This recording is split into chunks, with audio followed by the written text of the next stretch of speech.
Olá, estamos aqui em mais um vídeo do canal. Desta vez eu estarei abordando um tema, foi durante uma pregação, mas a partir de um artigo acadêmico que eu escrevi acerca de Lucas, capítulo 9, o episódio em que os discípulos perguntam a Jesus: devemos pedir que desça fogo dos céus, assim como Elias fez? Neste vídeo, mais uma vez, eu mostro como eu utilizo estudos teológicos acadêmicos. Esse artigo foi publicado numa revista acadêmica e eu mostro como eu aproveito todo esse conhecimento nos estudos da escola dominical, em pregações, obviamente adaptadas dentro das regras de homilética.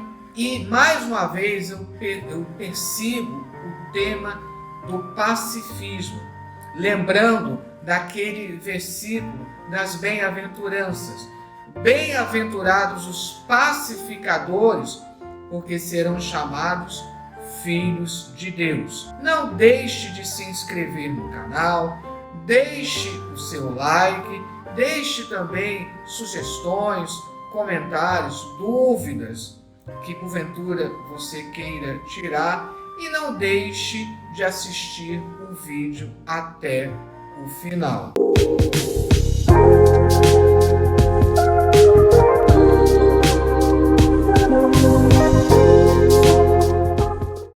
Evangelho segundo escreveu Lucas, no capítulo 9, versículos 55 e 56. Voltando-se, porém, repreendeu-os e disse: vós não sabeis de que espírito sois, porque o Filho do Homem não veio para destruir as almas dos homens, mas para salvá-las. E foram para outra aldeia. É bem interessante que quando nós estudamos os evangelhos, especialmente os evangelhos que nós conhecemos como evangelhos sinóticos, são aqueles evangelhos que têm uma abordagem muito semelhante àqueles evangelhos que nós temos muitos versículos em comum, mas isso não impede que cada evangelho sinótico, a saber, Mateus, Marcos e Lucas, tenha a sua peculiaridade. No caso de Lucas, é um evangelho que foi escrito especialmente para um público extremamente rigoroso, um público exigente, o público grego. Os gregos, que são conhecidos até hoje pela sua grande sabedoria. É verdade que os gregos hoje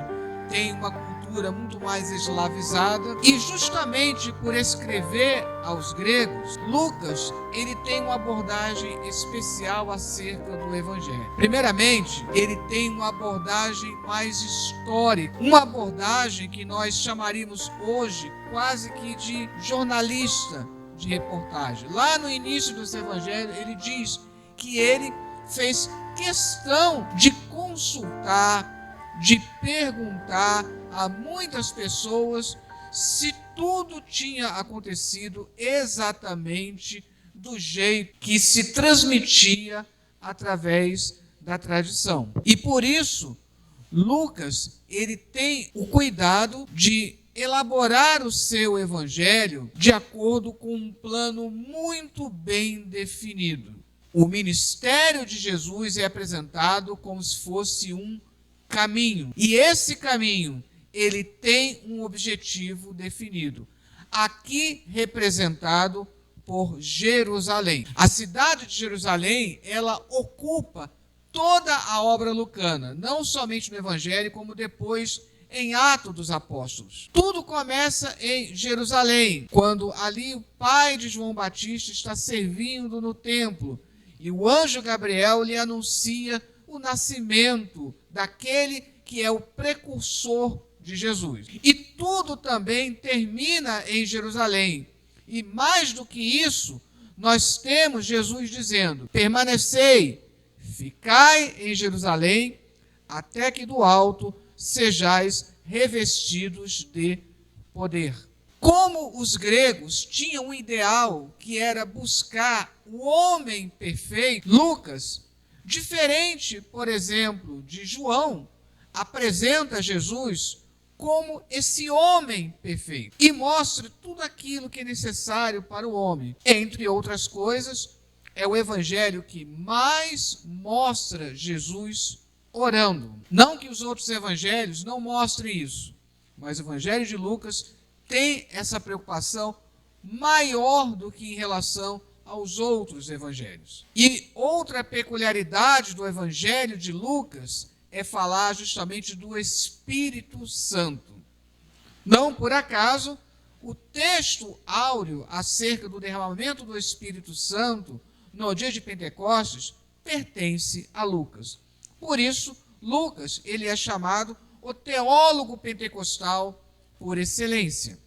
E é por isso que existe em muitas passagens essa discussão sobre a necessidade de termos, atuando em nós, o Espírito Santo. Lucas, então, ele elabora o seu evangelho de tal maneira que boa parte dele é o caminho de Jesus em direção a Jerusalém para consumar a sua missão. Isso é tão importante que já aqui no capítulo 9, muito antes da metade do evangelho, Jesus já está se encaminhando para Jerusalém, onde ele vai concluir o seu ministério, concluir a sua caminhada terrena. Então, do capítulo 9 até o capítulo 19, é Jesus caminhando em direção a Jerusalém. Todas aquelas parábolas que se encontram do capítulo 9 até o capítulo 19,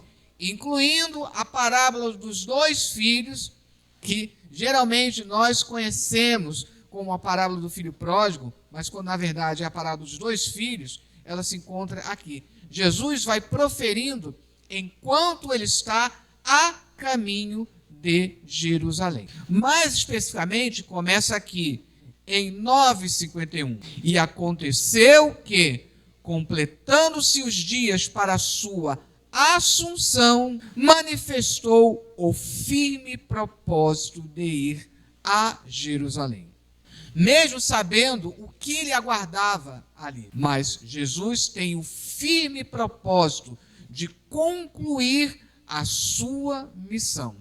E é interessante que, completando-se os dias para a sua assunção, uma palavra aqui que remete à ideia de subida. A mesma palavra que vai ser utilizada, por exemplo, para falar da assunção de Elias.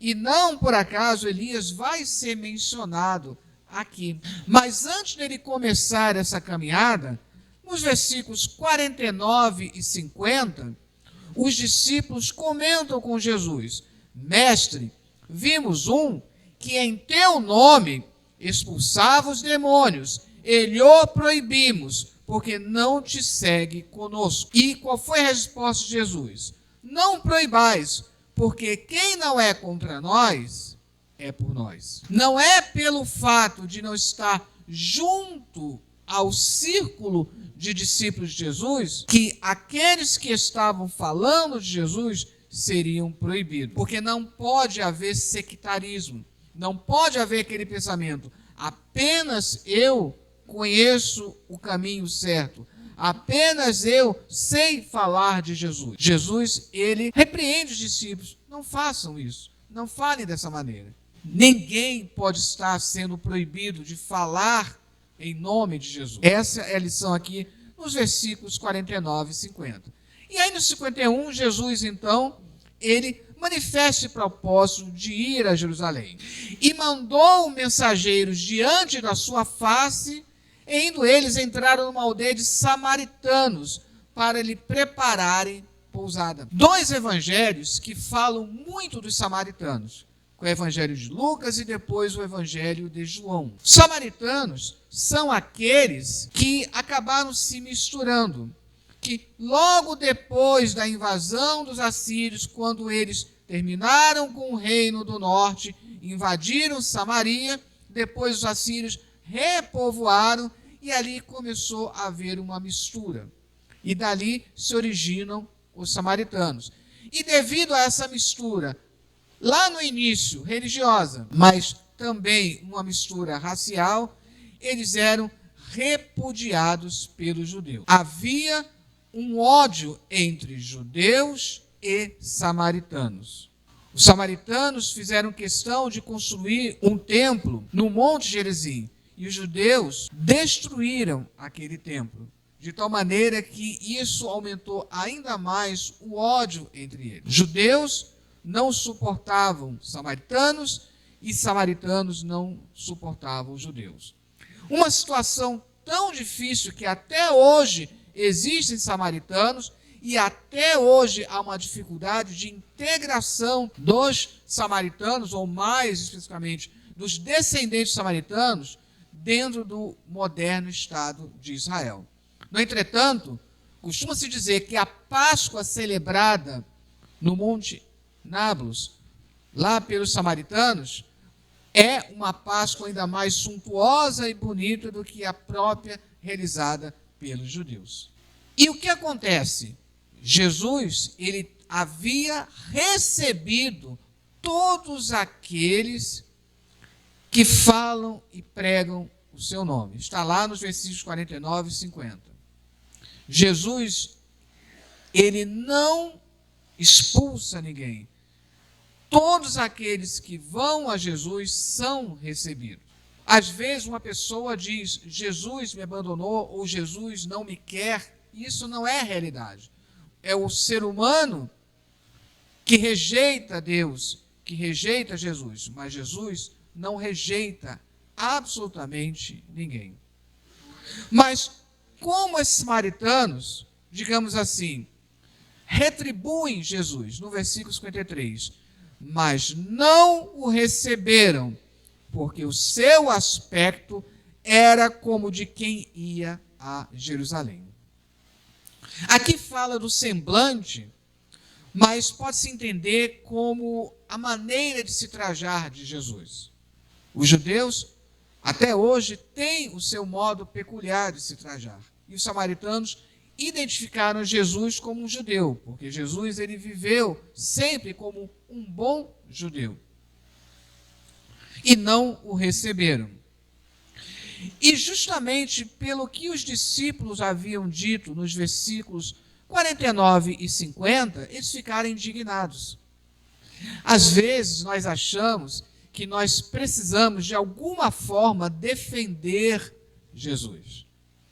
E nós sabemos que Jesus não precisa ser defendido. Jesus ele precisa ser pregado, anunciado, proclamado aos quatro ventos. E aqueles discípulos, como se diz no popular, tomaram as dores de Jesus e falaram no versículo 54, começando somente por Tiago e João, que eram conhecidos como os Boanerges, filhos do trovão. Pessoas, como se diz no popular hoje, que tinham um pavio curto. E é interessante que depois João, ele muda e se torna o apóstolo do amor. Mas aqui, dentro daquilo pelo qual eles eram conhecidos, os filhos do trovão, eles dizem, vendo isso, Senhor, queres que digamos ou peçamos que desça fogo do céu e os consuma, como Elias também fez? É interessante que aqui há uma alusão a uma passagem lá no livro de Reis, no segundo livro de Reis, no capítulo 1. Quando Elias, entregando uma mensagem profética ao rei Acasias, Acasias manda buscar o profeta Elias. Não fica claro quais eram as intenções do rei Acasias, mas muito estranho que mandasse um destacamento de 50 soldados para capturar uma única pessoa. De qualquer forma, existem muitos estudos que mostram que Elias, independente da sua função, ele teria se excedido já lá em pedir que descesse fogo dos céus. Tanto é que o anjo precisa dizer a Elias, quando vem o terceiro capitão, já solícito, precisa dizer: não temas, pode descer com ele. Então, muitos dizem, e muitos estudiosos que analisam que já ali Elias tinha se excedido. Como Elias também teria se excedido no episódio do Carmelo, quando ele mata todos os profetas de Baal. Tanto é que depois Elias precisa fugir, e ali declara que Deus se manifesta a ele, não no fogo, não no terremoto, mas quando há uma brisa suave. E Deus pergunta: que fazes aqui, Elias? Ele diz: eu tenho sido em extremo zeloso pelo Senhor dos Exércitos. Sim, nós temos que ser zelosos. Nós precisamos, sim, batalhar pela fé que uma vez foi entregue aos santos, como diz lá na carta de Judas. Porém, esse zelo jamais deve levar-nos a querer o mal para o nosso. Mas fulano merece. E aí nós nos perguntamos: quantos e quantos teriam esse desejo de Tiago e João? Quantos no seu pensamento já desejaram? Como queria que descesse fogo dos céus sobre tal pessoa? Porque ele pensa: eu tenho pregado, eu tenho anunciado, e não se converte. Só que não cabe a mim decidir isso. Nós temos como única e exclusiva obrigação pregar. A conversão é com o Espírito Santo de Deus. E isso nos leva até a analisar sobre como nós lemos e analisamos as passagens do Antigo Testamento. Isso mostra aqui que o Antigo Testamento, ele não foi ultrapassado. Não vamos jogar fora o Antigo Testamento. Porém, o Antigo Testamento, ele é adequadamente interpretado à luz do Novo Testamento. Era o que já dizia Agostinho. No Antigo Testamento, o Novo, ele está velado. E no Novo Testamento, o Antigo Testamento, ele está revelado. E se há dúvidas lá, alguns até dizem, mas lá Elias estava certo, tinha que pedir fogo dos céus. Mas muitos analisam que mesmo ali ele se excedeu. De qualquer maneira, como um teólogo francês escreveu falando sobre essa passagem, não devemos imitar Elias ao extremo, no sentido de que havia um contexto ali. A mensagem do Evangelho é de que nós possamos pregar a paz que Cristo dá ao mundo. Não por acaso, no Evangelho de Mateus, dentro das bem-aventuranças, uma declaração que às vezes é esquecida. Bem-aventurado os que têm o Espírito Santo de Deus, certamente. Mais importante, bem-aventurados os pacificadores, porque eles serão chamados filhos de Deus. É a única passagem em toda a Bíblia que aparece a palavra pacificador. É interessante que nós poderíamos ter fazer a paz, mas o texto grego fez questão de utilizar pacificador. O que quer dizer isso? Mais do que dizer da boca para fora que eu defendo a paz, eu devo promover a paz. Eu devo ter a característica pacífica. Eu devo promover a paz.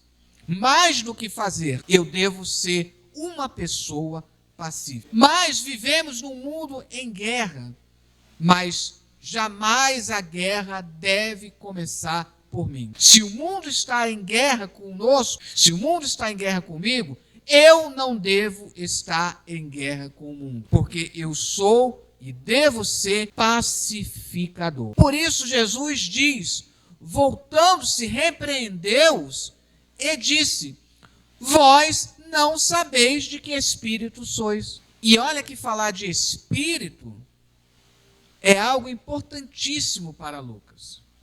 Já que ele é o teólogo pentecostal por excelência, já que ele fala da importância do Espírito Santo em nossas vidas, aqui somos levados a essa reflexão. De que espírito somos? Sou cristão, mas sou cristão apenas da boca para fora? Sou cristão, mas será que eu apenas frequento os cultos? Nota que eu não estou dizendo que não seja importante vir ao culto, mas de nada adianta eu vir ao culto se o propósito não é adorar a Deus na beleza da sua santidade. E mais importante, saindo aqui do templo, eu continuar com a minha vida adorando a Deus, porque eu devo ser um culto racional a Deus.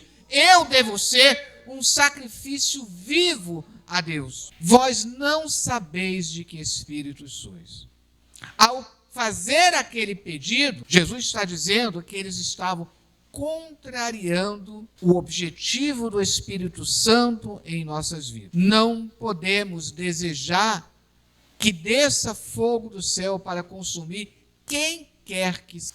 O apóstolo Paulo, lá na carta aos Romanos, no capítulo 12, faz questão de dizer: não devemos pagar mal com mal, porque a vingança pertence ao Senhor. Não cabe a nós decidirmos se fulano merece sequer morrer. Não cabe a nós decidirmos se alguém merece se Deus precisa exercer vingança sobre ele.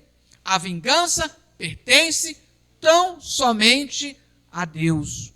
Nós não podemos estar no lugar de juízes.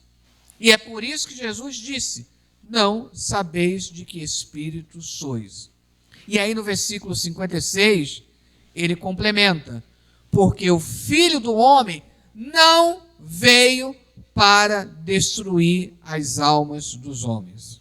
Sabemos que, infelizmente, durante a história, houve muitas guerras travadas em nome não somente de Deus, mas em nome de Jesus. E vemos isso já na Bíblia, Paulo dizendo: no meu zelo, perseguindo cristãos, eu achava estar fazendo um serviço a Deus, mas ele compreendeu, ele não estava fazendo um serviço para Deus. Ele estava apenas satisfazendo um sentimento religioso. Por isso que aqui hoje pela manhã, na escola dominical, falamos da necessidade de sermos muito mais do que meramente religiosos. Não é errado ser religioso, mas ser cristão precisa ser algo a mais. Eu não posso apenas priorizar os aspectos externos da adoração, da religião. Não que eles sejam errados, mas eu não posso me limitar a isso. E é o que Jesus está dizendo aqui. Ainda em Lucas, nós vemos aquela passagem em que diz: depois de haver feito tudo, devemos dizer: somos servos inúteis, porque fizemos apenas e tão somente aquilo que nos foi ordenado. Cristianismo não pode se reduzir a faça isso ou deixe de fazer isso. A essência do cristianismo é saber exatamente de que espírito nós somos. Se eu promovo a discórdia, se eu promovo a guerra, se parte de mim a iniciativa de provocar uma confusão, de provocar uma discussão, eu preciso entender de que espírito eu sou. Jesus, como todo-poderoso, ele poderia retribuir. Jesus certa vez diz, quando ele foi preso: se eu quisesse, eu pediria a meu Pai legiões de anjos, que eles iriam me atender. Muito mais do que Elias. Jesus poderia pedir que descesse fogo dos céus. Mas ele deixou bem claro: o Filho do Homem não veio destruir as almas dos homens, mas para salvá-las. E foram para outra aldeia. É interessante como termina aqui essa passagem. E foram para outra aldeia. Se eu prego para alguém e ele não recebe, eu prego para outra pessoa. Eu não vou criar contenda. Como se discute hoje nas mídias sociais? Fulano não é cristão, portanto eu preciso combatê-lo. Deixe, assim como também está escrito no Evangelho, deixe os mortos enterrarem os seus mortos, mas tu vai e prega o Evangelho. Não devemos perder tempo discutindo. O próprio apóstolo Paulo dizia que se perdia muito tempo discutindo genealogias infindáveis, questões de menor importância. Que nós possamos, não à toa, dentro da chamada disposição retórica aqui dessa passagem, e a disposição retórica, ela procura encontrar o meio lógico, que é o mais importante. O meio lógico é justamente essa pergunta dos discípulos: Senhor, queres que peçamos que desça fogo dos céus e os consuma, assim como Elias fez? E a resposta de Jesus foi um contundente não, porque agindo assim, nós não sabemos de que espírito somos. Mas que nós possamos declarar que somos do Espírito Santo de Deus e que somos promotores da paz. Somos pacificadores porque nós somos filhos de Deus.